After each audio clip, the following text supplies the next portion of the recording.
군번도 벽돌 나르소.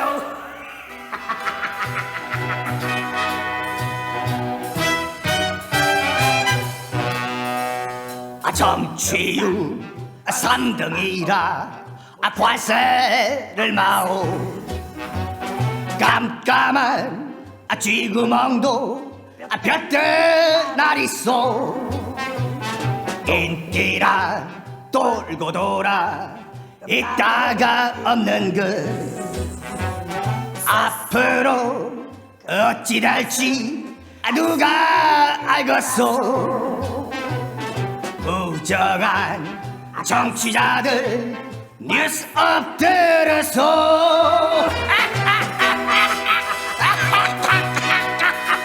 김종대의 뉴스업 2월 9일 화요일 2부 시작합니다. 청취자분들이 보내주신 문자 살펴볼까요?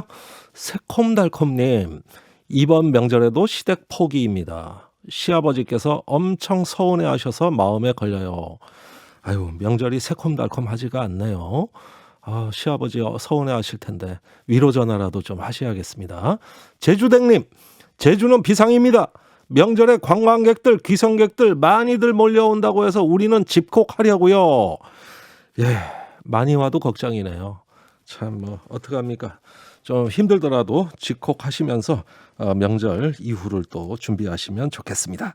이어서 퀵마우스 임경빈 작가와 함께합니다.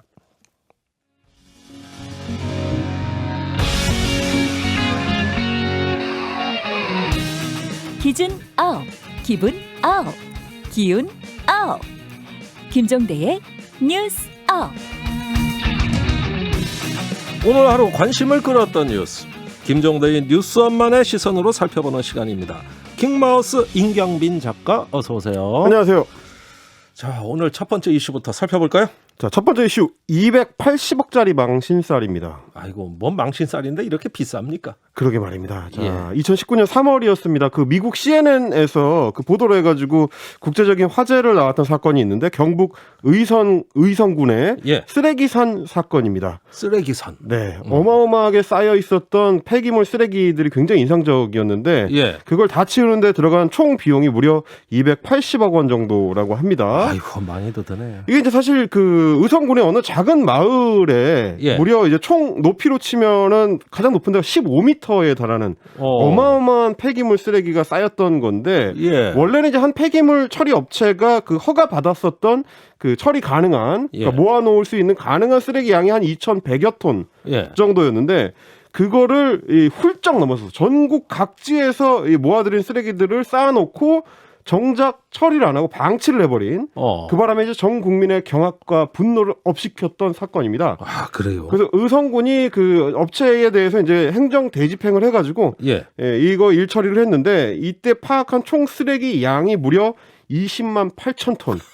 그러니까 허가받은 양의 100배가 넘는 수치였습니다. 네. 아니 어쩌자고 이렇게 허가도 안 받고 쓰레기 그래 산으로 만들었답니까 그래. 그러니까 말입니다. 거기에다가 이거 저 처리 비용이 지금 280억이라 그랬습니까? 네. 아이고야. 이게 다 세금입니다. 예. 그래서 이거를 이제 처리하는 과정을 보니까 일단 쓰레기를 다 이제 모아들인 다음에 분류를 해가지고 타는 거, 타지 않는 거 분류해서 예. 타지 않는 거는 완전 폐기를 하고 예. 타는 것들은 지금 이제 강원도에 있는 시멘트 공장으로 보낸답니다. 그래서 그 유연탄 대신에 원래 예. 이제 유연탄을 떼워서 이제 공장을 돌리는데 예. 거기에 이제 플라스틱 쓰레기 같은 거를 집어넣어서 이제 연료로 사용을 하는 방식으로 자, 이렇게 처리를 한다고 하는데 그것 때문에 분류 비용이 좀 들었고요. 예. 그리고 부지 자체를 매입을 해가지고 예. 이게 이제 반성하는 의미에서 에코 그린 체험장으로 만드는 사업을 한다고 합니다. 그러니까 이번 사건을 통해서 우리가 볼 수 있는 게 쓰레기라는 게 결코 사라지지 않는다. 예. 어딘가에서 쓰레기를 치웠다면 어딘가에는 그 쓰레기가 다시 가서 쌓인다. 이걸 예. 이제 보여주는 셈이고 예. 뭐 기억하시겠습니다만 예전에 이제 그 제주에서 출발했던 쓰레기 컨테이너가 필리핀 민다나오를 거쳐서 어허. 경기도 평택항으로 되돌아왔던 사건. 맞아요. 다시 가져가라 그랬죠. 예, 이 쓰레기 먹튀 사건이죠. 이런 예. 것도 결국에는 마찬가지입니다. 그러니까 버리는 거, 치우는 거 이런 거 다 중요하긴 한데 결국은 어떻게 최대한 줄일 거냐 예. 이거를 고민해야 되지 않는가. 그래서 쓰레기 배출을 다운시키고 예, 공동체 행복을 업시키자. 업시키는. 이런 의미로 준비해봤습니다. 네. 하여간 쓰레기 산 이름만 들어도 깜찍한데. 그러니까요. 예. 다시는 이런 일이 있어서는 안 되겠습니다. 두 번째 뉴스는요? 두 번째 뉴스 6권의 저작물입니다. 네, 어떤 책들이에요? 어떤 책들이냐가 중요한데 그 일본이 이제 위안부 문제를 비롯해서 자신들의 어떤 제국주의 시절의 이 침략의 역사 이거를 왜곡하기 위해서 네. 집중적으로 유포하고 있는 그 로비용 책들 이게 이제 6권이다 해가지고 오늘 굉장히 주목하는 뉴스들이 많이 나왔습니다. 그래요? 궁금하네요. 자, 이 얼마 전에 이제 하버드 대학 교수라면서 마크 램지어 교수라는 사람의 이름이 자주 거론이 됐는데 예. 사실은 이분을 거론할 때는 이제 이제 교수 직함을 정확하게 좀 표현할 필요가 있습니다.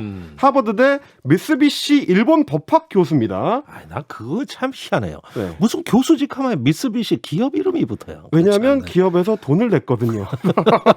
그렇다고 교수 직함에 그게 굉장히 큰 돈을 내서 일종의 이제 특임 교수 직책을 만들어서 달아준 겁니다. 예. 이 사람이 이제 얼마 전에 그 일본군 위안부 문제를 왜곡하는 그 논문을 내가지고 문제가 됐었는데, 그렇죠.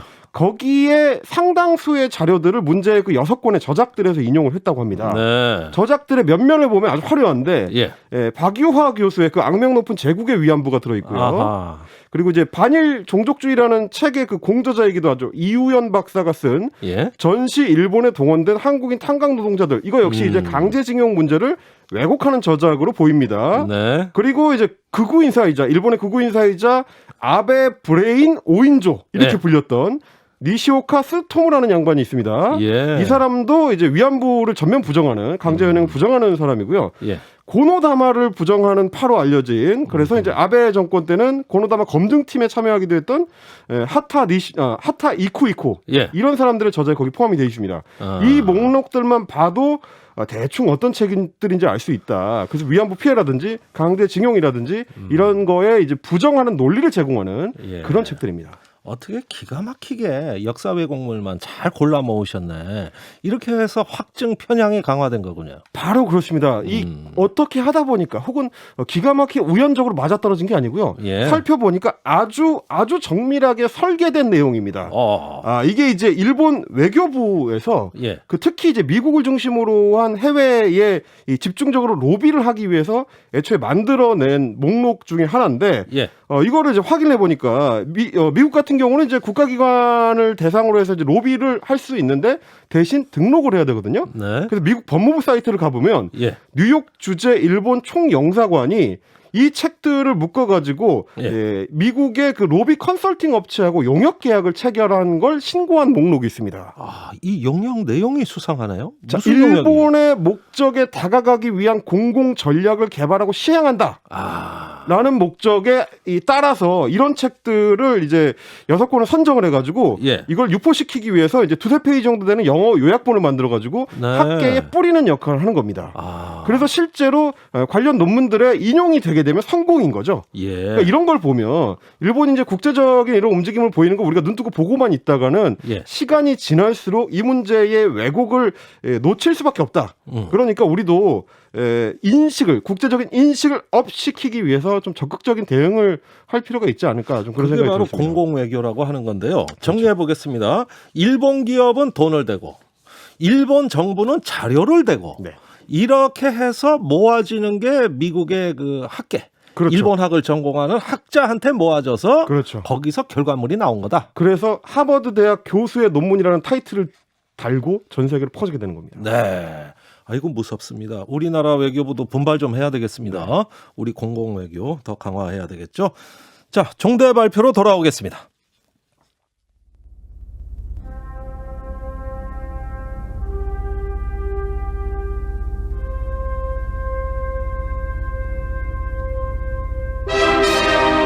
종대 발표.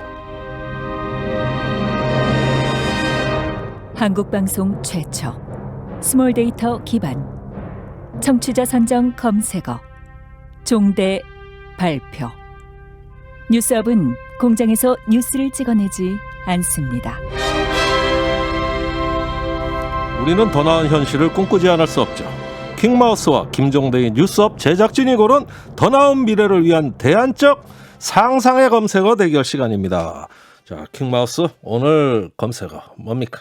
제가 오늘 좀 막 나가보겠습니다. 좀 멀리 나갑니다, 오늘. 어차피 우리가 대안적 검색어이기 때문에 예. 제가 좀 질러보겠습니다. 예. 오늘 제가 준비한 검색어는 모든 연봉 공개입니다. 연봉 다 공개하자. 다 공개하자. 예. 자, 이게 이제 얼마 전에 이제 SK 그 그룹 관련해가지고 성과급에 대해서 이제 논란이 된 적이 있습니다. 네. 이 젊은 사람들, 특히 이제 MZ 세대라고 하죠. MZ 세대 중심으로 해가지고 아니 삼성은 이번에 수익 나니까 성과급을 이렇게 많이 주는데 왜 우리는 요거밖에 안 주냐? 예. 이러면서 정확한 기준을 공개하라라고 회사 측에 요구를 해가지고 예. 굉장히 화제가 됐었습니다. 예. 그래서 이제 언론에서는 소위 MZ 세대들의 반란이다. 이게 어떻게 보면 회장님들 입장에서는 공정의 역습인 셈인데 예. 이 기준 공개라는 게 이제 쉽지 않은 문제인 거죠. 기업들 입장에서는. 네. 그런데 기왕 이렇게 된 거 저는 한 발 더 나가서 예. 이 공개와 투명성을 위해서 어허. 당연히 다들 비밀로 하고 있는 그래야 된다고 생각하는 연봉, 월급 이거 까자. 야. 이런 주장입니다. 그러게 말해요. 요즘 서로 모른다면서요.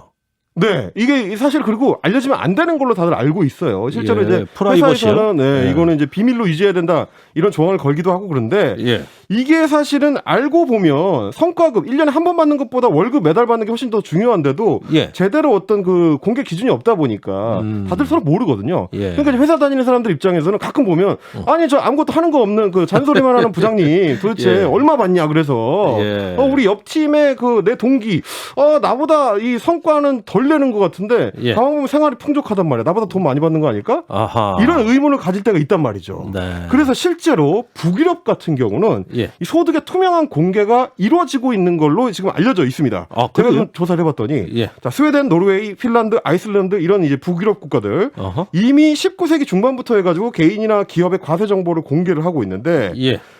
스웨덴이나 핀란드 여기서는 전화를 해가지고 시청이나 이제 세무서 이런 데 전화를 하면은 예. 다른 사람의 과세 정보를 물어봐가지고 얻어낼 수가 있습니다. 네. 심지어 노르웨이 같은 데는 온라인으로 이름 검색을 하면 김종대 이렇게 치면 예. 그 사람이 작년에 얼마를 벌었고 세금을 얼마를 냈는지 나옵니다. 음흠. 그러니까 우리 옆집 사람이 돈을 얼마를 버는지 내가 알 수 있다는 얘기죠. 네. 그래서 스웨덴 같은 경우는 각 지역별로 매년 그 과세 달력이라는 거를 발간하는데 예. 옛날에 그 우리나라 전화번호부처럼 예. 알파벳 순서로 이름하고 근로소득하고 불로소득 어허. 결정세액 이런 게 다 공개가 돼 있다고 합니다. 네. 우리로서는 이게 깜짝 놀랄 일인데 예. 이런 식의 이제 공개나 공유가 오히려 국가의 투명성을 높여가지고 예. 세금도 더 잘 거치고 아하. 소득 불평등도 완화하고 모두가 서로를 인정할 수 있는 복지 국가를 만든다라는 게 이들 국가들의 입장입니다. 아, 그렇군요. 그러니까 우리도 저도 이제 보면은 어떤 비공개라는 원칙은 대부분 기득권이나 회사나 예. 선배들한테 유리하거든요. 아. 저도 옛날에 프리랜서로 방송작가 하던 시절 보면 아니 제가 얼마 받는지 우리 선배들은 아는데 예. 우리 선배들은 얼마 받는지 저는 알 수가 없어요. 예. 그러니까 이제 연봉 협상을 할 때도 저 항상 불리한 입장에서 회사랑 협상을 해야 되는 아하. 이런 문제를 해결하기 위해서라도 투명한 공개, 비교를 위한 정보를 달라. 예. 이런 주장을 저는 하고 싶습니다. 투명이 공정이다. 그렇습니다. 이런 말씀이시네요. 오늘 그럼 제작진은 어떤 검색어를 준비해 오셨을까요? 예. 고래 변호인. 고래 변호인? 예, 고래의 변호인입니다. 아. 고래를 변호한다는 뜻이에요. 자, 자연과 동물 쉽게 생각하고 함부로 건드렸다 큰 코 다치는 수 있습니다. 최근 울산 바다에서 밍크고래 불법으로 포획해서 죽게 만든 선장과 선원에게 징역형이 선고됐습니다. 그 판결문이 아주 인상적입니다. 고래를 그저 동물로 간주하지 말고 다른 생명체와 같이 지구에서 공존해야 한다. 이어서 장장 6페이지를 할애해가지고 그 이유를 자세히 적어놨어요. 판결문이 이런 판결문은 참 신선한 겁니다. 자연이 자연다울 권리, 인간이 자연을 대하는 태도에 대해 한 번쯤 해볼 수 있는 계기가 되지 않을까 싶어서 이 고래 변호인. 이게 무슨 말이냐면 실제로 인도 겐지스강 말이죠.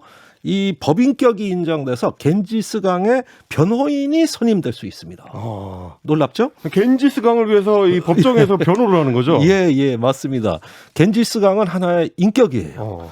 자, 그렇게 보면은 우리 종대 발표도 자연이 없으면 우리 인간도 없지 않겠습니까? 라는 의미에서 자연과 동물의 변호인이 되면 어떨까라는 의미에서 제작진의 검색어 고래 변호인으로 선정해봤습니다. 아, 그럼 이제 김종대 뉴스업 제작진이 고래를 위한 변호인이 되겠다 이런 의지를 담은. 당연하죠. 네. 과거에 도롱뇽 재판도 있었잖아요. 그렇죠. 네. 도롱뇽을 대신한 그 천성산 터널 네. 공사 그 재판도 한번 떠올려 주시기 바랍니다. 이제는 자연도 변호인이 필요한 시대입니다. 임경빈 작가와 김종대인 뉴스업 제작진이 선정한 키워드 중 무엇이 미래를 위해 좋을지 우물정 1212로 문자 메시지, 그리고 유튜브 레인보우로 댓글 많이 많이 올려주세요.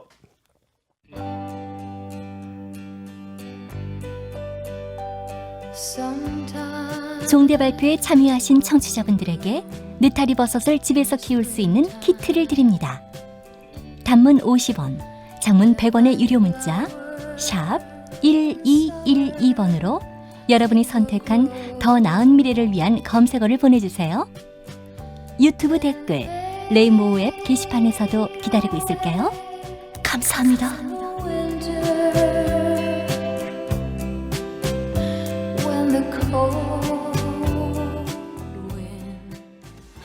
종대 발표, 오늘의 검색어는 모든 연봉 공개 킹마우스 축하합니다.